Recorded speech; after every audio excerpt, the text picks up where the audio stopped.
आत्मा के साथ तादात्म्य संबंध को लेकर के गुण हुआ करते हैं, तो दोष भी तादात्म्य संबंध को लेकर के ही होते हैं। क्योंकि दोषों का जो अन्यथा परिणमन है वही गुण कहलाते हैं। गुण और कोई विशेष वस्तु नहीं, दोषों का विपरीत परिणमन गुण और गुणों का विपरीत परिणमन दोष माना है। इसलिए उन दोषों का निर्मूलन करने के लिए भक्ति की बड़ी आवश्यकता है, और एक अकेली भक्ति समर्थ है ऐसा कहा है। एकापि समर्थेयम जिन भक्तिर दुर्गतिम निवारयितुम पुण्यानि च पूरयितुम दातुम मुक्ति श्रियम कृतिना। भव्य जीव के लिए ये कहा गया है, एक अकेली भक्ति, जिनेंद्र भगवान की भक्ति, जिस किसी की भक्ति नहीं, जिनेंद्र भगवान की भक्ति और जिनेंद्र भगवान के द्वारा बताए गए आचार्य उपाध्याय और साधु और आगम, इनकी भक्ति यदि करते हैं निश्चित रूप से दुर्गति का निवारण हो जाता है। दुर्गति से अपने आप को सद्गति की ओर मोड़ना है तो जिनेंद्र भगवान की भक्ति का सहारा लेना अत्यंत आवश्यक है, अनिवार्य सिद्ध होता है। संसारी प्राणी भुक्ति को तो जानता है किंतु भक्ति करना नहीं जानता है। आप क्या करने के लिए बैठे हैं? भोजन करने के लिए नहीं, भोजनशाला अलग है, यहाँ पर भक्ति करने के लिए आप सब लोग उपस्थित हैं और मैं भी उसमें शामिल हूँ। क्योंकि जिनेंद्र भगवान की भक्ति किए बिना संसार का अंत संभव नहीं है। दुर्गति से बचना है, दोषों से बचना है, अवगुणों से बचना है, तो हमें भक्ति की बड़ी आवश्यकता है। और वह भक्ति निरपेक्ष भक्ति हुआ करती है, बार बार मैं कहा करता हूँ। क्योंकि अपेक्षा के साथ जो भक्ति की जाती है वह भक्ति निर्मल भक्ति नहीं मानी जाती, सापेक्ष नहीं। यदि अपेक्षा की आदत है मान लो तो भी हमें मंजूर है। वो क्या है? कर्म निर्जरा की अपेक्षा। कर्म निर्जरा की इसमें भी अपेक्षा लगी हुई है। कर्म क्षयार्थम, कर्म के क्षय के प्रयोजन अथवा उद्देश्य को लेकर के जो भक्ति की जाती है वही भक्ति गुणों को संपादित करने वाली होती है, ऐसा आगमकारों का कहना है। शब्दों के माध्यम से भक्ति नहीं होती, शब्द एकमात्र माध्यम बनते हैं। जिसके पास शब्द नहीं वह भी भक्ति करता है। एक पशु भी भगवान की भक्ति में रत है, भगवान की पूजा में रत है। उनके कौन से शब्द निकल रहे हैं मैं पूछना चाहते हैं। वो बोल रहा है क्या? उसकी भाषा हो सकती है लेकिन वह मौन बैठा है। पशु बोल कुछ भी नहीं रहा है किंतु भक्ति में वह अवगान ले रहा है और उस भक्ति के माध्यम से सम्यक की उत्पत्ति होती है, ऐसा आगम का उल्लेख है। अर्हन्ते सुभक्ति सम्मतम। हाँ, कुंद स्वामी ने स्पष्ट उल्लेख किया है, शायद यह विषय अष्टपौड़ में मिल सकता है। अर्हन्ते सुभक्ति सम्मतम दंसनेन सुविशुद्धम। श्रद्धा से विशुद्ध होता हुआ यदि अरंत भगवान की भक्ति करने में वह लीन हो जाता है तो सम्यक की उत्पत्ति नेट हो सकती है, उसको भव्य होना चाहिए, ये शर्त है। तुम्हारा पुनवा पे शर्त लगाई आपने। शर्त इसलिए कह रहा हूँ क्योंकि भक्ति अभव्य भी कर सकता है लेकिन वह उसकी भक्ति शुभ भक्ति नहीं हो। सोह भक्ति ऐसा कहा, केवल भक्ति नहीं कहा। एक एक जो शब्द है वह बहुत मायना रखते हैं। केवल भक्ति नहीं कहा, सोह भक्ति यानी शुभ भक्ति। शुभ भक्ति कौन कर सकता है? वह भव्य ही करेगा, क्योंकि भव्य के द्वारा की गई जो भक्ति है वह निरपेक्ष भक्ति हुआ करती है, और जो अभव्य जो करता है वह धर्म के लिए नहीं करता। भोग निमित्तम सदहति ऐसा कहा है। भोगों की वांछा आकांक्षा को अभिलाषा को लेकर के जो भगवान की भक्ति कर रहा है वह भुक्ति के लिए भक्ति कर रहा है, ये सिद्ध हो रहा है। भुक्ति के लिए हमें भक्ति नहीं करना, भुक्ति के लिए व्यवसाय करिए। अर्थ पुरुषार्थ के लिए जब स्थान दिया है तो भक्ति के समय पर भक्ति याद नहीं आनी चाहिए। हाँ, भक्ति के समय पर अर्थ की ओर दृष्टि नहीं, केवल परमार्थ की ओर दृष्टि होनी चाहिए। परमार्थ को एक केंद्र में बना करके यदि प्रभु की भक्ति करता है वह भक्ति ही अकेली भक्ति पर्याप्त। एकापि समर्था इयम भक्ति जन भक्ति। जिनेन्द्र भगवान के प्रति की गई जो अकेली भक्ति है वह समर्थ है क्या करने में? दुर्गतिम निवारयितुम ऐसा कहा है। दुर्गति से बचना चाहो तो आचार्य कहते हैं चारित्र का निषेध नहीं कर रहे हैं। मान लो चारित्र को अंगीकार करने की क्षमता सामर्थ्य मान लो जिसके पास नहीं भी है तो भी वह अविरत अवस्था में भी सम्यक दर्शन के साथ प्रभु की भक्ति करने में लीन है, और वही दुर्गति से अथवा संसार से पार हो सकता है। तो हमें लक्ष्य बनाना चाहिए, प्राप्त क्या करना है। आप दुकान के पास पहुंच गए, ग्राहक बन करके पहुंचे हैं, तो आप क्या चाहते हैं आपको बताना है। दुकानदार शांत बैठा है क्योंकि ग्राहक के भीतर इच्छा है। दुकानदार की क्या इच्छा है? माल बेचने की इच्छा है उसकी, और माल खरीदने की इच्छा ग्राहक के पास है। इसलिए आप आकर के मौन बैठेंगे तो हम भी मौन बैठेंगे, इसमें क्या दिक्कत है आपको? महाराज आपका मौन है क्या? तो तुम तो खोलो पहले मौन। हमसे ज्यादा गुप्ती का अनुभव आप करना चाहो क्या? आगम में भी प्रसंग आया है, गुरुदेव ने सुनाया था कि शिष्य जाता है अथवा कोई भी भव्य जीव जाता है तो आचार्य महाराज मौन बैठे, वह इस प्रतीक्षा में है कि कब मौन खुले और कब मैं बात करूं। वो खोल ही नहीं रहे मौन को। वो क्यों खोले? उनकी कोई इच्छा नहीं, उनकी कोई जिज्ञासा नहीं। जिज्ञासा तुम्हारी है, तुम जिज्ञासा तो कम से कम रखो, तो उसका समाधान हम बाद में दे दें आगम के आधार से।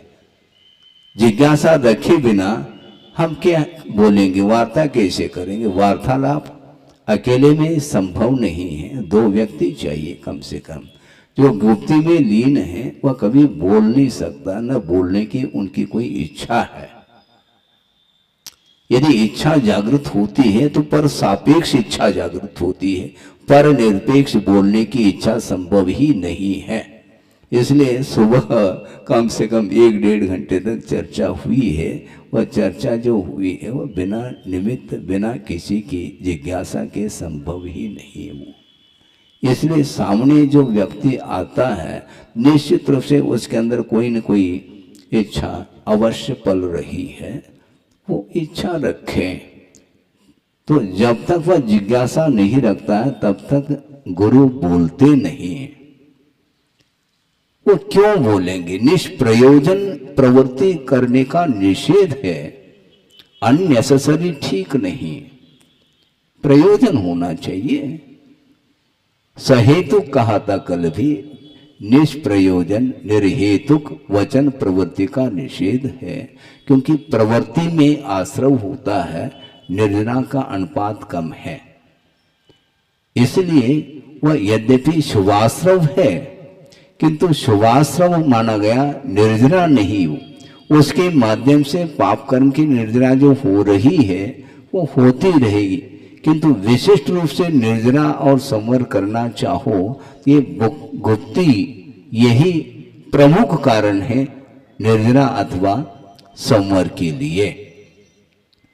तो इसलिए कौन नहीं चाहता संवर और निर्जरा? इसलिए जब तक तुम नहीं बोलोगे तब हम काय को बोलेंगे। ग्राहक बोलता है हमें अमुक चीज चाहिए, हो तो देगा, नहीं हो तो भैया यहाँ पर नहीं मिल रहा है।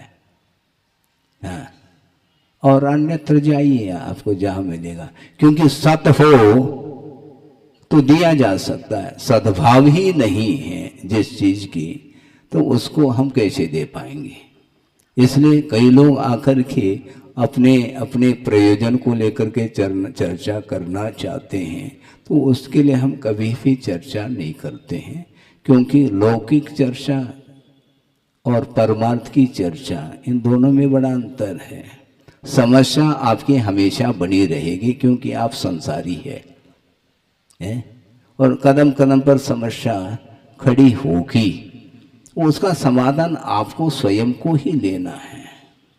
तो लौकिक संबंधी कोई भी चर्चा हम नहीं करते, परमार्थ संबंधी कोई भी जिज्ञासा आदि उठती हैं तो उसमें जरूर आगम के अनुरूप मार्गदर्शन दिया जा सकता है और देते भी हैं। इसलिए जिनेंद्र भगवान की भक्ति की चर्चा चल रही है, भक्ति की नहीं। तो जिनेंद्र भगवान की जो भक्ति है वह शुभ भक्ति होनी चाहिए, यानी निरपेक्ष जो भक्ति होती है वही शुभ भक्ति मानी जाती है। बाकी भक्ति के लिए भी भक्ति करने वाले करते हैं, उसमें कोई दो राय नहीं है। हे भगवान, मैं आपके चरणों में आया हूँ और एक अच्छा स्वर्ण का छत्र लेकर के आया हूँ, और इसका प्रतिफल मुझे आ गया ना, फल सामने आ गया। प्रतिफल की इच्छा को लेकर के यदि चढ़ा रहा है तो वह चढ़ाना ठीक नहीं माना गया है, क्योंकि भगवान बिल्कुल नहीं देते। भगवान के निमित्त से पुण्य का संचय आप करते हैं शुभ भक्ति के द्वारा, उसके माध्यम से दुर्गति का निवारण होता, ऐसा कहा गया है। इसलिए जिनेंद्र भगवान आपकी दुर्गति के निवारण के लिए बहिरंग निमित्त हैं। आप यदि उनके निमित्त का सदुपयोग करते हैं, निर्मल परिणाम कर लेते हैं, उस निर्मल परिणाम के आश्रित ही पुण्य का संचय होता है, साथ से पुण्य का, और उसके माध्यम से दुर्गति से मुक्ति मिलती है। और इच्छा को लेकर के, धन की, अर्थ की इच्छा को लेकर के आप गए हैं तो वहां पर जाने की भी आवश्यकता नहीं। आप कहीं भी रहो और इच्छा के माध्यम से वह पुण्य का संचय किया जा सकता है, लेकिन वह दुर्गति के निवारण के लिए वह पुण्य कारण नहीं हो सकता। वस्तुतः चार गति हैं, उसमें दुर्गति कौन सी है? सोचो, देवगति को दुर्गति नहीं मानते, कथनचित उसको भी दुर्गति कहें, क्योंकि परिभ्रमण जो होगा, भव परावर्तन जो होगा, उस परावर्तन के अंतर उसको भी लिया। यानी संसार में 5 परावर्तन होते हैं, द्रव्य परावर्तन, क्षेत्र, काल और भव और भाव। तो ये भव परावर्तन में चारों गति समाहित है। तो ऐसे में संसार का जो परावर्तन है, उस परावर्तन के लिए जो कारण है आपका भाव, वह पुण्य थोड़ी कहलाया, साथ से पुण्य नहीं है। क्योंकि पुण्य के माध्यम से ही मिथ्या दृष्टि और अभव भी क्यों न हो, वह परावर्तन करता है, वह नरगति से बच जाता है। कषाय की मंदता के कारण मिथ्या दृष्टि है, मिथ्यात्व कर्म का उदय चल रहा है, और अनंतानुमति कषाय का भी उदय जारी है। इसके उपरांत भी जब कषाय की मंदता होती है, पुरुषार्थ के माध्यम से वह कर लेता, तो उसके माध्यम से देवगति उसको मिल सकती है। वस्तुतः ये सापेक्ष कथन है, अन्य गतियों की अपेक्षा से उसको सद्गति बोलते हैं, किंतु वस्तुतः सद्गति तो शुद्ध गति है, शुद्ध गति है। गुरुदेव ने कहा है हमें याद आ गया, यदि भूल जाए, विस्मरण हो जाए तो साथ दे सकते हैं आप। यदि आपको याद हो तो साथ देंगे, नहीं तो मौन रहेंगे। और क्या, सन्मति को मम नमन हो, मम मति सन्मति होय, सुर नर पशुगति सब मिठे, गति पंचम गति होए। पंचम गति कौन सी? शुद्ध गति है। सन्मति को नमस्कार कर रहे हैं गुरुदेव, सन्मति को मम नमन हो, और मम मति सन्मति होए, यानी मेरी बुद्धि भी समीचीन बने, इस उद्देश्य को लेकर के नमन किया जा रहा है। और सुर नर पशु गति, फिर नर गति को याद नहीं किया महाराज, उपलक्षण है, दोहा भी तो बनाना है? सुर गति, सुर नर पशु गति, और सब मिठे, सब में आ गया, नरक में आ गया, उसमें इंक्लूड है। इसलिए ये छोटे छोटे ये जो पंक्ति हैं वो बिल्कुल एक एक पद पर आप चिंतन कर सकते हैं और उसका आनंद लिया जा सकता है। इसी को बोलते हैं प्रमाण का फल। प्रमाण का जो फल है वो आह्लाद, इसी को बोलते हैं। गति पंचम गति होती, यदि पंचम गति के लिए कारण यदि नहीं बनती है तो वो भक्ति है। वो सही वो सही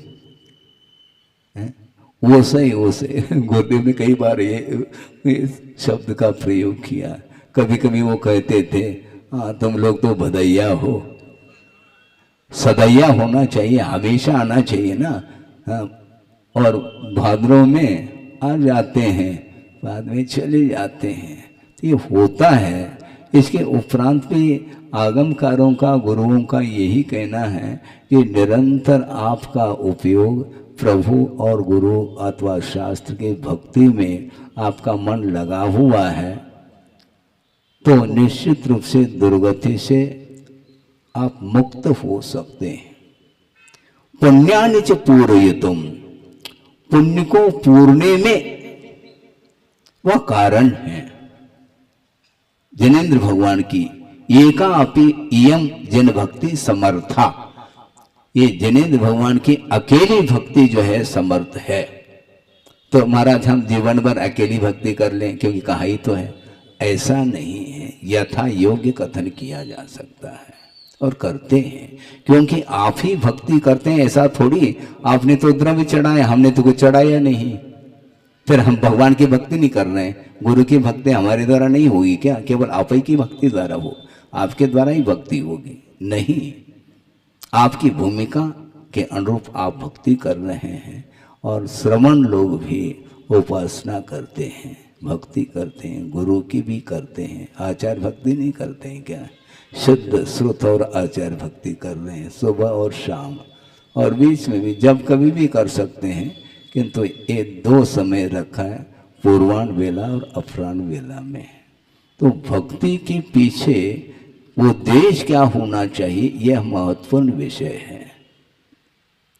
इसलिए दंसनेन सुविशुद्धम ऐसा कहा, श्रद्धा से विशुद्धतम होता हुआ वह जिनेंद्र भगवान की वह शुभ भक्ति करता है तो वही सम्मतम ऐसा कहा, उसी को सम्यक्त्व कहा है।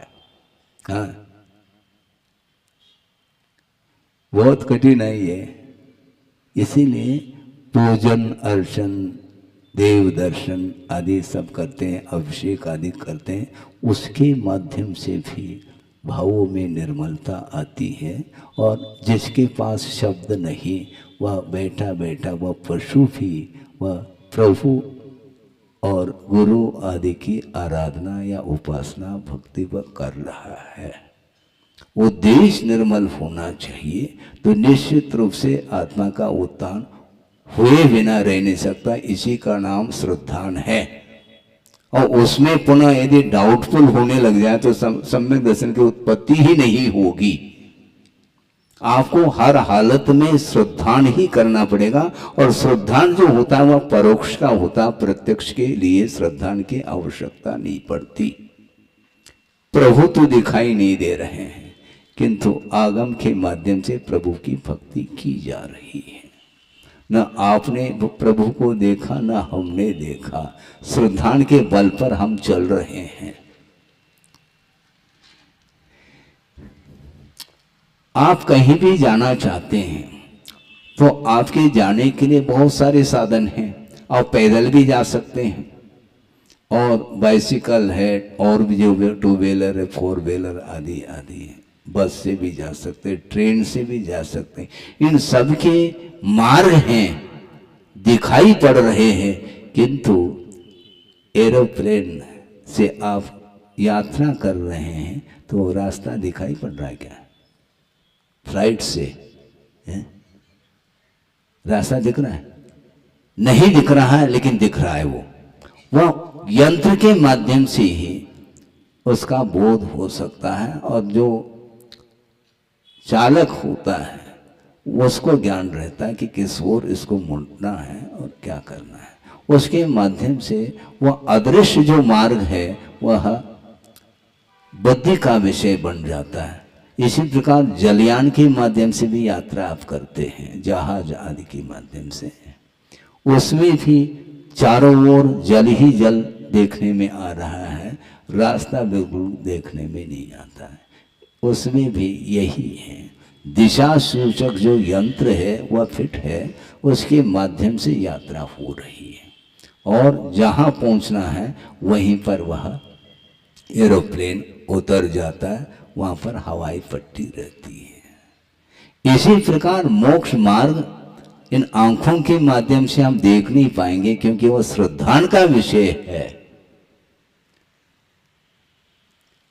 वह श्रद्धान का विषय है, विश्वास का विषय है, आस्था का विषय है। अब हमें दिखा दो महाराज, क्या दिखाएंगे आपको? हमें देखने में आ रहा है क्या? हमें देखने में आ जाए तो आपको दिखाने में हमें बाधा क्या है? हमें स्वयं को भी देखने में नहीं आ रहा है, किंतु आस्था ही मार्ग है। मोक्ष मार्ग प्रथम सीढ़ी, कोई सीढ़ी बनी हुई है क्या? शब्दों के माध्यम से वर्णन करना अलग विषय, किंतु अर्थ का जो स्वरूप है वह अपने आप में बहुत ही आश्चर्य को उत्पन्न करता है। मोक्ष तक पहुंचना है, और उसका मार्ग है सम्यक दर्शन, सम्यक ज्ञान और सम्यक चारित्र। इन तीनों की समष्टि का नाम, समुदाय का नाम मार्ग है। न सम्यक दर्शन देखने में आ रहा है, न सम्यक ज्ञान देखने में आ रहा है, न सम्यक चारित्र देखने में आ रहा है, क्योंकि ये तीनों भावात्मक है। और शरीर आश्रित जो कुछ भी आपकी एक्टिविटी है, क्रियाएं हैं, उसके माध्यम से हम चरणानुयोग की पद्धति से उसको सम्यक दर्शन, सम्यक ज्ञान, सम्यक चारित्र की संज्ञा दे रहे हैं। किंतु वस्तुतः मार्ग जो होता है वह भावात्मक होता है। उस भावात्मक मार्ग के लिए ये द्रव्य के रूप में इसको भी मार्ग बोला है, और इसके आधार से ही हमारी गति हो सकती है। पंचम गति है, वह मार्गनातीत है, किंतु भक्ति में उसको भी गति की संज्ञा दी है गुरुदेव ने। अब सिद्धांत से जोड़ना चाहो, सिद्धांत से तो चार ही गति, चतुर्गति परिभ्रमण, पांचवी गति कौन सी आ गई महाराज? ये भक्ति व्यवहार की दृष्टि से उसको भी गति की संज्ञा दी है। जिनेंद्र भगवान अपने मुक्त जीव जो है, अभिग्रहा गति, वह भी गति है, वह भी अभिग्रह जीवस्य, जिसमें मोड़े नहीं, विग्रह नहीं पड़ते, उसका नाम ऋजुगति कहा। और ऋजुगति वह मुक्त जीव की भी होती है, और संसारी जीव की भी एक समयवर्ती गति होती है, वो भी ऋजुगति ही मानी जाती है। आपको सीधा पहुंचना है, घूमना नहीं है, क्योंकि घूमते घूमते अनंत काल व्यतीत हुआ है। अब घूमने रूप नहीं, बिल्कुल सीधा पहुंचना है। लेकिन आप सीधा हो जाओ, सीधा होने का अर्थ क्या कहना चाह रहे महाराज? आप कैसे भी बैठो, किंतु मन सीधा होना चाहिए। आपका उपयोग जो है वह बिल्कुल सरल होना चाहिए। उसमें यदि वक्रता आ गई फिर पंचम गति नहीं मिलेगी। हाँ, ऋजु गति से एक गति से दूसरे गति में जाओ, उसमें हमें कोई ज्यादा विकल्प नहीं। किंतु जो अभिग्रह गति, जो मोक्ष मुक्त जीव की जो गति है, वह बिल्कुल आर्जव धर्म की उपासना के बिना ये संभव ही नहीं है। प्रति समय बड़ा आश्चर्य लगता है, आप स्वतंत्र हो, परिणाम आपके अधीन है, दूसरे के अधीन बिल्कुल नहीं है। निमित्त की अपेक्षा से वह विषय अलग है, किंतु निमित्त मिलने के बावजूद भी आपके जो परिणाम हैं वह आपके अधीन हैं। उन परिणामों का संबंध आपके आत्मा के साथ जुड़ा हुआ संबंध है। इसीलिए आप निर्मल भाव निरंतर बना करके चल सकते हैं।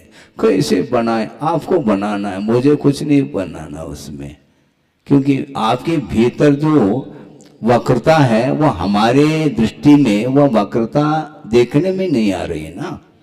और शरीर से तो बिल्कुल सरल दिखाई दे रहे हैं, किंतु मन में जो टेढ़ापन है उसको निकालना है, और आपके द्वारा ही वह निकलेगा।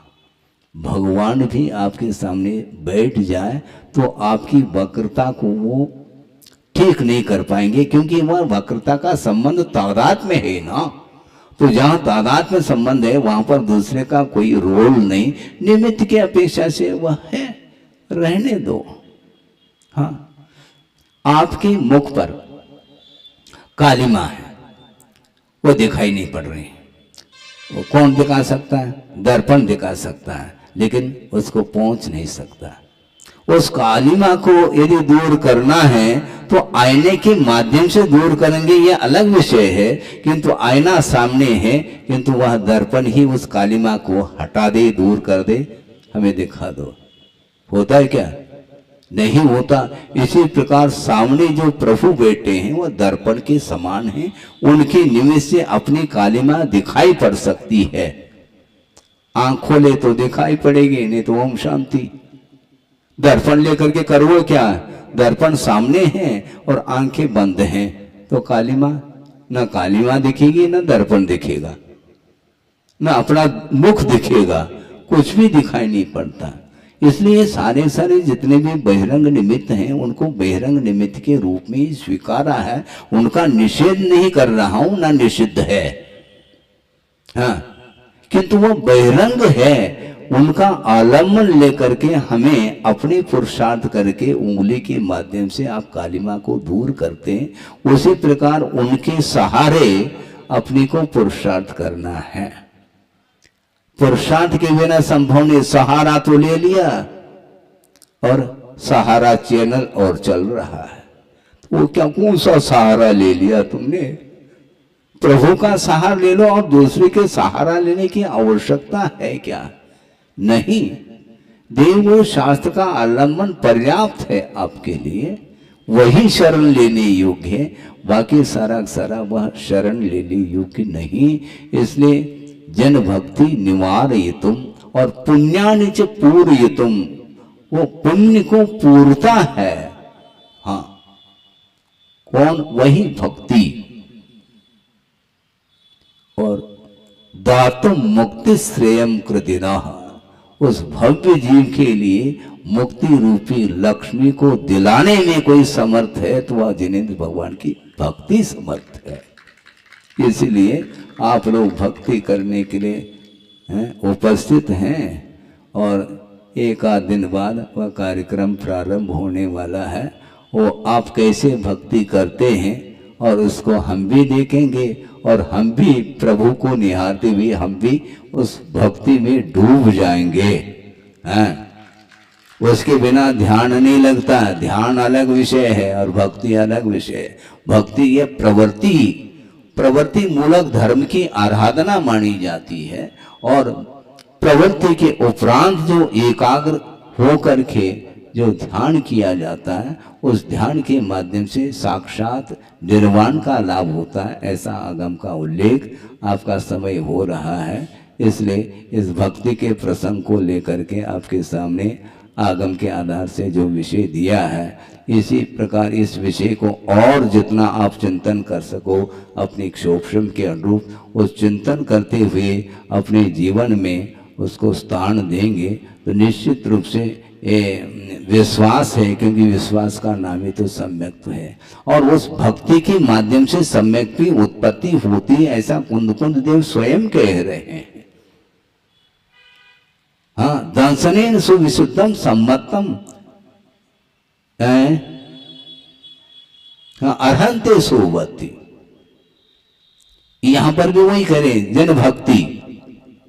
यहां पर जिन शब्द का प्रयोग किया, वहां पर अर्हन शब्द का प्रयोग किया। शब्द तो शब्द है, अर्थ तो एक ही है।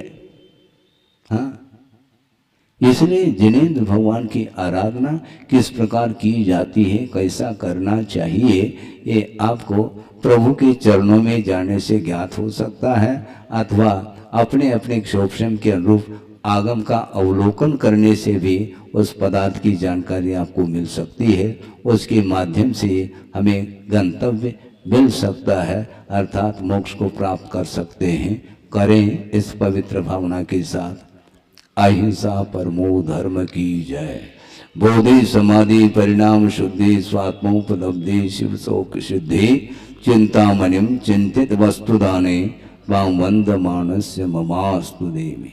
परम पूजाचार्य गुरुवर श्री विद्यासागर जी मुनि महाराज की जय।